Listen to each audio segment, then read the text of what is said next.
नमस्कार। तो इस सवाल का जवाब हाँ हो सकता है। आज हम एक ऐसी किताब की गहराई में उतरेंगे जो कहती है कि असली सम्मान, असली रिस्पेक्ट इस बात में नहीं है कि हम सब एक जैसे हैं, बल्कि वो शुरू होता है हमारे सबसे गहरे डिफरेंसेस को, हमारे मतभेदों को कबूल करने से। आज का हमारा ये विश्लेषण राजीव मल्होत्रा की किताब विभिन्नता पर आधारित है। और देखिए, ये किताब एक बहुत बड़ा सवाल उठाती है। क्या जिसे हम सार्वभौमिक या यूनिवर्सल कहते हैं, वो असल में सिर्फ एक पश्चिमी नजरिया है? और ये नजरिया दुनिया की दूसरी महान परंपराओं जैसे कि भारतीय धर्मों के साथ कैसे टकराता है? तो किताब की शुरुआत एक बहुत ही बुनियादी समस्या से होती है कि आखिर हम सब सांस्कृतिक भिन्नताओं से, कल्चरल डिफरेंसेस से इतने अनकंफर्टेबल क्यों हो जाते हैं। लेखक ने इसके लिए एक बड़ा ही दिलचस्प शब्द इस्तेमाल किया है, डिफरेंस एंग्जाइटी, यानी भिन्नता जनित व्यग्रता। जरा सोचिए इसके बारे में। ये वो अजीब सी बेचैनी है ना, जो तब होती है जब हमारा सामना किसी ऐसे विचार से हो जाए जो हमारी सोच से, हमारे वर्ल्ड व्यू से बिल्कुल अलग हो। और इस बेचैनी से बचने के लिए हम सबसे पहले क्या करते हैं, यही ना कि उस अंतर को ही मिटा दो। अब जो बात वाकई में दिलचस्प है वो ये है कि किताब इस व्यग्रता के सोर्स को, सत्य को समझने के दो बिल्कुल अलग अलग तरीकों से जोड़ती है। यहाँ पर हमें दो बिल्कुल अलग वर्ल्ड व्यूज दिखते हैं। बाईं ओर है पश्चिमी परंपरा की इतिहास केंद्रिकता। यहाँ सच एक बाहरी ऐतिहासिक घटना से जुड़ा है, एक दिव्य स्रोत से, और इस पर विश्वास करना जरूरी है। अब दाईं ओर देखिए, धार्मिक परंपराएं जोर देती हैं स्वानुभूत ज्ञान पर। यहाँ सच कोई बाहरी घटना नहीं, बल्कि एक आंतरिक विज्ञान है जिसे कोई भी इंसान खुद अनुभव और वेरीफाई कर सकता है। ये विश्वास करने की नहीं, बल्कि खुद अनुभव करने की बात है। श्री अरबिंदो का ये जो कथन है, ये इस अंतर को बिल्कुल साफ कर देता है। देखिए, एक धार्मिक नजरिए से देखें तो इस बात पर बहस करना कि कोई ऐतिहासिक घटना असल में हुई थी या नहीं, वो एक तरह से असली मुद्दे से ध्यान भटकाना है। असली चीज है पर्सनल स्पिरिचुअल एक्सपीरियंस। तो यहाँ सबसे जरूरी सवाल ये उठता है कि जब एक इतिहास केंद्रित वर्ल्ड व्यू का सामना किसी ऐसे कल्चर से होता है जो इतिहास को उतना महत्व नहीं देता, तो फिर वो इस डिफरेंस से निपटता कैसे है। लेखक के मुताबिक जब एक डोमिनेंट कल्चर इस भिन्नता की व्यग्रता का सामना करता है तो वो तीन तरह से रिएक्ट करता है। पहला, सीधी आक्रामकता, यानी हमला या धर्मांतरण। दूसरा, उसे इर्रेलेवेंट मानकर उसे नजरअंदाज कर देना।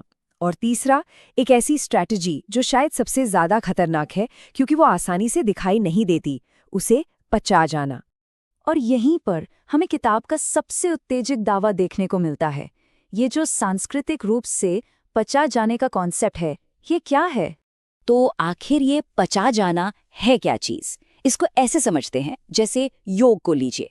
जब उसे बस एक फिजिकल एक्सरसाइज बना दिया जाता है और उसके पीछे का जो गहरा आध्यात्मिक और दार्शनिक बेस है उसे पूरी तरह भूल दिया जाता है, होता क्या है कि डोमिनेंट कल्चर उसके सबसे अट्रैक्टिव हिस्से को तो अपना लेती है, लेकिन उसको उसकी जड़ों से, उसके ओरिजिनल कॉन्टेक्स्ट से अलग कर देती है। और नतीजा, जो ओरिजिनल कल्चर है वो धीरे धीरे खोखला होता जाता है। किताब इस पूरी प्रक्रिया को एक 6 स्टेप वाली स्ट्रैटेजी के तौर पर बताती है। पहला स्टेप, जिस कल्चर को टारगेट करना है उसकी स्टडी करो, फिर उसके सबसे अट्रैक्टिव हिस्से चुन लो। तीसरा, उन हिस्सों को अपनी कहानी में ऐसे शामिल करो जैसे वो हमेशा से तुम्हारे ही थे। इससे होता यह है कि मूल संस्कृति अपनी प्रासंगिकता खो देती है, बस एक म्यूजियम की चीज बनकर रह जाती है। और आखिर में जो कुछ पचाया नहीं जा सकता उसे बेकार कहकर फेंक दिया जाता है। इसका एक ठोस ऐतिहासिक उदाहरण है रोबर्टो द नोबली। उन्होंने दक्षिण भारत में आकर स्थानीय रीति रिवाजों और सिंबल्स को अपनाया, लेकिन उनका आखिरी मकसद धर्मांतरण ही था। और आज उनकी इस स्ट्रैटेजी को कल्चरल इन्फिल्ट्रेशन के एक आदर्श मॉडल के तौर पर देखा जाता है। तो चलिए अब उस विकल्प की तरफ बढ़ते हैं जो ये किताब सुझाती है। अगर किसी कल्चर को सोख लेना या पचा जाना एक खतरा है, तो फिर आपसी सम्मान का रास्ता क्या हो सकता है? किताब इसका एक समाधान सुझाती है, पूर्व पक्ष की प्राचीन भारतीय परंपरा। इसका सिद्धांत बहुत सिंपल लेकिन बहुत पावरफुल है। किसी दूसरे के नजरिए का खंडन करने से पहले आपको उसे इतनी अच्छी तरह समझना होगा कि आप उसकी तरफ से बहस कर सकें। ये दूसरों को बदलने के बारे में नहीं है, बल्कि उन्हें उनकी अपनी शर्तों पर पूरी ईमानदारी से समझने के बारे में है। ये एक ऐसा संवाद है जो भिन्नता को बचाता है, मिटाता नहीं। तो इस पूरे विश्लेषण से हमें क्या समझना चाहिए? पहली बात, हम सब एक हैं का आइडिया उतना सीधा नहीं है जितना लगता है। दूसरी बात, दुनिया को देखने के दो बिल्कुल अलग तरीके हैं, एक इतिहास पर आधारित, दूसरा अनुभव पर। तीसरी और शायद सबसे जरूरी बात, सांस्कृतिक रूप से पचाए जाने के खतरे से सावधान रहना।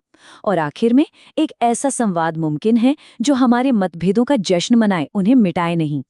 और अंत में ये हमारे लिए एक बहुत ही विचारणीय प्रश्न छोड़ जाता है कि हम दूसरी संस्कृतियों की अच्छी बातों को अपनाएं तो, लेकिन इस तरह कि उनकी पहचान ही खत्म न हो जाए। और हम उन भिन्नताओं का सम्मान कैसे करें जो हमें मौलिक रूप से अलग बनाती हैं, बिना उन्हें मिटाने की कोशिश किए।